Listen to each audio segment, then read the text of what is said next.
இருக்கும். அப்புறம் அங்க போனதுக்கு அப்புறம் எல்லாம் சரியாயிரும். கிளம்பு. சரிக்கா. மா, நீ இந்த மாதிரி மூஞ்சி தூக்கி வச்சுட்டு இருந்தனா அவன் எப்படி நிம்மதியா போவான்?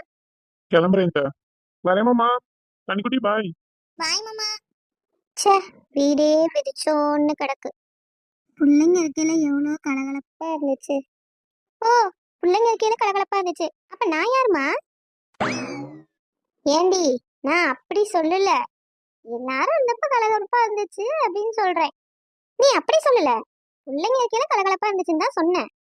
இப்ப மாத்தி பேசுற. ஆமாம்மா, நான் மாத்தி பேசுறேன். என்ன அதுக்கு? ஆமா, போ, போய் குளிச்சுட்டு காலேஜுக்கு கிளம்பு. ஒன்னு சொல்ல முடியல. மா, இன்னைக்கு எனக்கு காலேஜே இல்ல.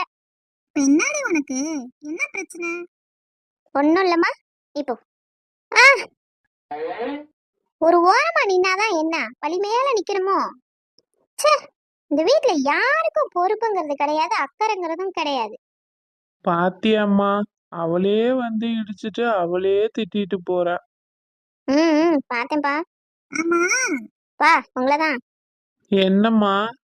ஆமா, மாப்பிள்ளை நிக்கும் போது மூஞ்சில அடிச்ச மாதிரி வேலைக்கு போகணும் கிளம்புங்க அப்படின்னு பேசுனீங்க. இப்ப என்ன, நீங்க பாட்டுக்கு அப்படியே உலக்க மாதிரி நின்னுகிட்டே இருக்கீங்க நடு வீட்டுல. சோக்குல அப்படியே உலக்க கிழக்குங்கிறாங்க. என்ன, உங்களதான் கேக்குறேன். கிளம்பிட்டம்மா, போறேன். நான் ஊருமா.